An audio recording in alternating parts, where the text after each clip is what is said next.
Cerpen Kehidupan judul Terlambat Menyesal sebuah karya Nadir Syah Ibrahim diangkat dari kisah nyata penulis. Semua percakapan di sini asli, sengaja jawaban penulis di beberapa percakapan tidak ditampilkan di sini. Ternyata begini rasanya berpisah dengan orang yang dicintai dengan kira kita jarak antara Medan Yogyakarta dengan kurun waktu tak pasti. Rasanya seperti ada pedang menusuk dadaku, perih tapi jika pedang itu ditarik pasti rasa sakitnya akan beribu kali lipat, percayalah ini tidak mudah. Bahkan membayangkan perpisahan saja sudah membuatku mimpi buruk selama berminggu-minggu. Bagaimana jika harus menjalani? Meong, meong, meong. Suara mengagetkanku, itu pasti ulah kucing penjara. Aku kembali tersadar bahwa sejak 5 jam yang lalu aku melamun. Jika sekarang kamu bertanya adakah romansa yang kami ciptakan bersama seperti romansa, Eiffel I'm in Love, atau sebuah lagu dari Westlife, My Love.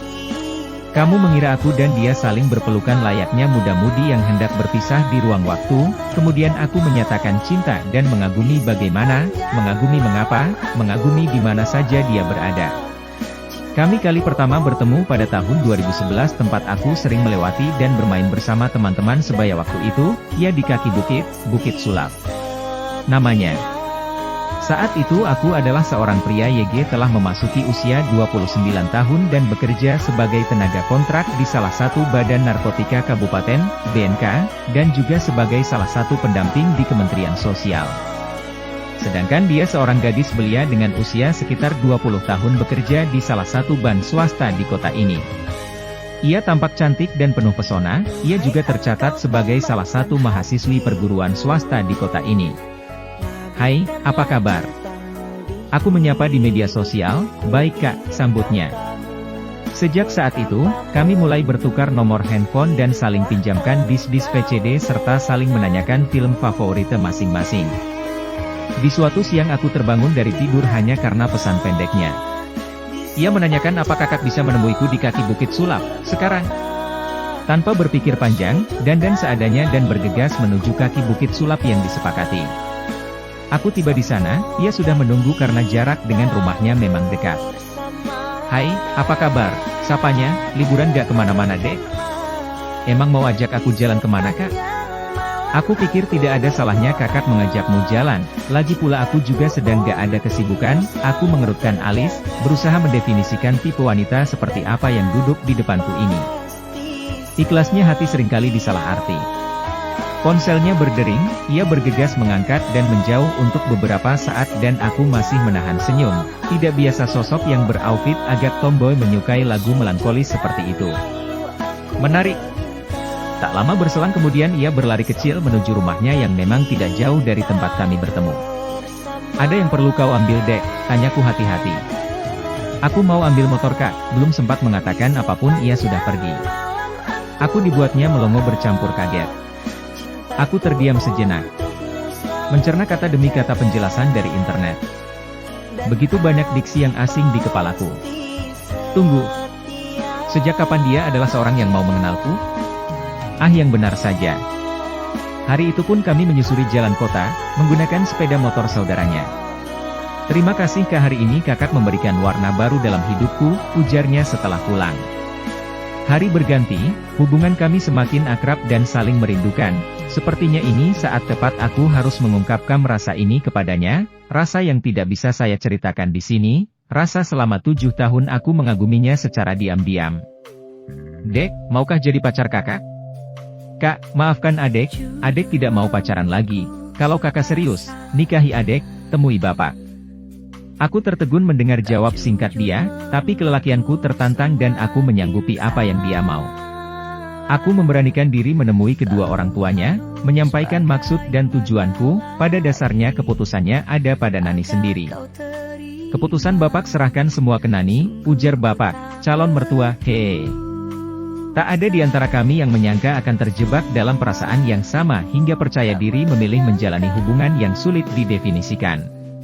Tanggal 31 Juli 2011 kami pun bertunangan, hingga pada tanggal 6 April 2012 kami pun berlanjut ke jenjang pernikahan.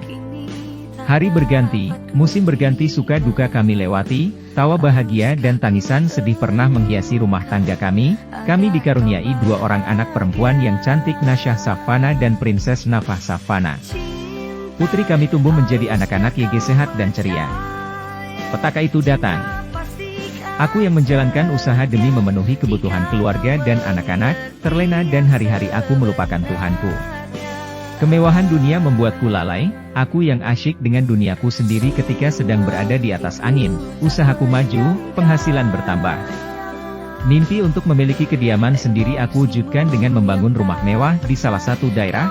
Aku lupa bahwa uang yang digunakan untuk bangunan itu adalah uang modal usaha bersumber dari investasi beberapa kolega bisnis.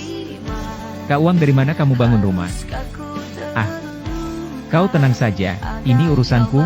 Kak, aku hanya mengingatkanmu, tiap hari kalian berkumpul entah bahasan apa lagi, kau diam saja, ini urusan laki-laki.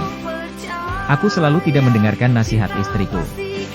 Hingga petaka itu datang, semua kolega bisnis ingin menarik investasi mereka, aku bingung sementara uangnya sudah habis untuk pembangunan rumah, akhirnya rumah YG belum selesai itu dijual untuk mengembalikan uang kolega bisnis. Semua simpanan habis, mobil, motor terpaksa dijual. Kak, aku dan anak-anak ikhlas kak, kamu sabar ya, ingatlah dengan kejadian ini. Mulai saat itu aku benar-benar dalam kesulitan, uang jual rumah belum cukup mengembalikan semua uang investasi yang dititipkan kolega-kolega bisnis. Belum lagi masalah hutang selesai, tepat pada September kelabu aku terkena masalah hukum terkait dengan pekerjaan dan aku menyerahkan diri ke kepolisian untuk mempertanggungjawabkan semua perbuatanku. Aku harus kehilangan pekerjaan. Selama menjalani hukuman di lapas banyak suka duka kami alami dalam hubungan rumah tangga. Aku yang masih egois semakin jauh dari Tuhan. Aku selalu mengucapkan kata-kata kasar terhadap istriku Nani, kalau kau sudah tidak sanggup lagi dengan aku, uruslah ke pengadilan agama. Sabar kak, istighfar, balasnya. Di luar dia terus menghadapi tekanan dari kolega-kolega yang uangnya belum ku kembalikan. Hingga hari itu terjadi. Kak, selesaikanlah hutangmu dengan pengurus masjid, pokoknya dalam waktu dekat kakak harus selesaikan, ya, tunggu aku bebas, kalau tidak aku akan blokir semua nomor kakak, dengan keegoisanku aku balas inginnya dengan tantangan juga, oke, kalau kau mau pisah, urus segera ke pengadilan agama. Aku yang berpendapat tidak akan mungkin dia senekat itu. Setelah 2 minggu aku kehilangan kontak dengan istriku, tibalah di hari Kamis sore aku menerima rilis panggilan dari pengadilan agama yang isinya panggilan guna menghadapi gugatan cerai yang diajukan oleh istriku Nani. Ah! Seolah dunia akan runtuh saat itu juga, aku yang hilang arah ingin rasanya teriak sekuat mungkin. Hingga ku dengar rencananya untuk membawa anak-anak pergi jauh dari kota ini, kota yang meninggalkan berjuta kenangan. Aku tinggalkan semua kenangan di kota ini kak, itu pesan darinya. Mohon sebelum pergi temuilah aku di lapas, ajak anak-anak. Iya, setelah selesai semua urusan surat-surat pindah sekolah anak-anak dan surat pindah kami. Tak terasa air mataku menetes dalam kesendirian. Aku masih mengharap sebuah keajaiban. Tepat hari Sabtu 2 hari sebelum kepergiannya Nani datang mengunjungiku ke lapas beserta anak-anak. Aku peluk anak-anak, aku santap habis makanan yang Nani bawakan untukku, kami berusaha menyembunyikan luka ini di hadapan anak-anak. Kapan berangkat dek? Naik apa? Senin kak, naik travel. Ah! Kulihat bulir air mata di relung matanya. Pertemuan singkat ini serasa memendam bara, tidak banyak kata-kata YG terucap, kami sama-sama terdiam. Sebelum pulang aku bertanya, apakah ada yang ingin disampaikan lagi? Nanti, lewat chat aja, ujarnya. Dia pulang dan aku kembali ke kamar tahanan dengan langkah gontai. Malam harinya kami terlibat perbincangan melalui chat WA. Nani, aku minta maaf tidak bisa di samping kamu lagi. Karena keterbatasan aku tidak sepemikiran dengan kamu, aku tidak bisa tunduk patuh, sesuai YG kamu harapkan, Nadir. Aku paham dan sangat mengerti. Aku tetap akan perjuangkan kamu, mulai sekarang, rawat dan jagalah anak-anak di sana nanti. Pesan aku kamu sehat-sehatlah, semangat, perhatikan anak-anak, beri selalu aura positif tentang aku. Keputusanmu untuk kondisi saat ini sangat-sangat tepat, aku yakin kamu sudah melalui istikharah, doakan aku selalu dekat dengan Allah, aku sudah biasakan itu. Aku bukan sok alim tapi masalah ini jadi pelajaran bagi aku selalu ingat Allah. Jazakumullah khairon, bahagialah kamu dek, doaku selalu dekat untukmu dan anak-anak. Nani, terima kasih kak, atas semua pengertiannya. Setiap kamu marah kepadaku, setiap kamu selalu tantang aku untuk cerai, aku selalu tegur kamu sholat, banyak berdoa bukan berarti aku sok alim, tapi sudah seharusnya aku ngingetin kamu harus ingat yang menciptakan hidup. Aku yang semakin kesini semakin tidak bisa mengenal kamu, apa karena terlalu banyak beban ini, sampai aku pun migran, stres, drop and you know, aku menelan sendiri, aku hargai keputusan MU mungkin itu YG terbaik, tapi keputusan kamu itu buat aku tidak mampu bertahan. Aku butuh perjuangan sampai Pak. Aku tidak cerita ke siapapun, aku pergi sendiri, naik angkot, melangkah ke sana tuh, zikir ngucap, nangis sepanjang jalan, aku mengambil keputusan besar sekali. Nadir, sebenarnya jalan inilah YG terbaik untukmu dan anak-anak. Tapi aku hanya sedikit terkejut dengan keberanianmu menggugat aku di Pak. Aku selalu beranggapan kau tidak akan tega. Tapi ternyata kau berani. Aku tersadar kalianlah YG paling mengerti aku, kalian harta berhargaku. Namun makna cinta adalah pengorbanan. Aku korbankan diriku demi jalan bahagiamu. Semoga kita semua dipermudah segala urusan. Diberikan kesehatan lahir dan batin, jangan lupa selalu berdoa. Amin ya Allah.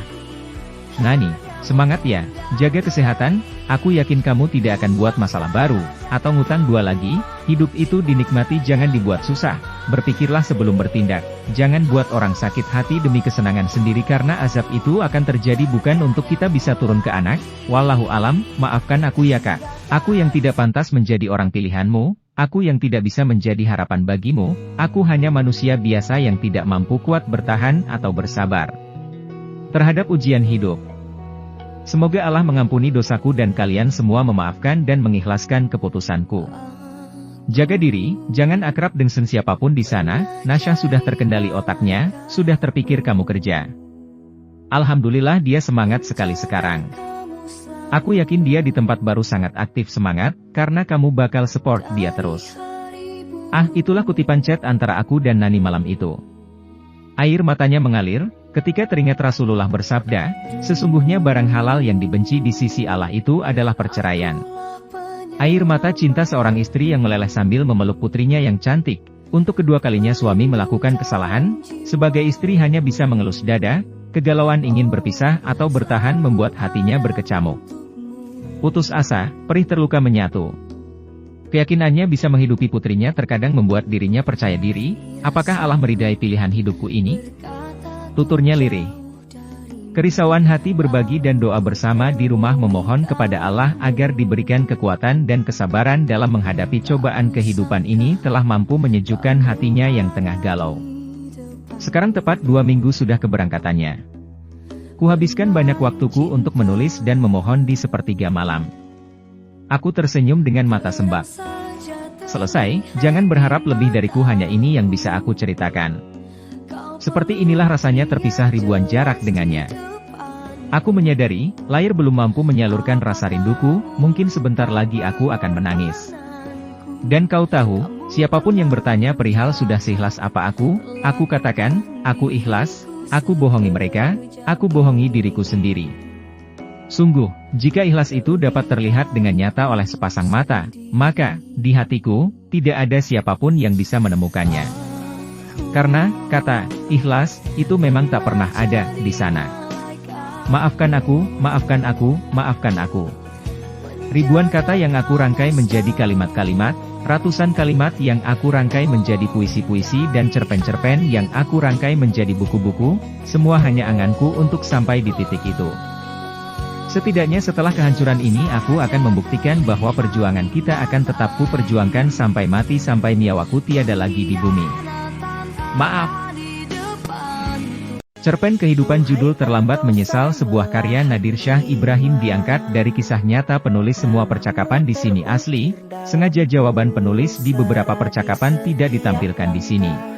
Ternyata begini rasanya berpisah dengan orang yang dicintai dengan kira kita jarak antara Medan Yogyakarta dengan kurun waktu tak pasti.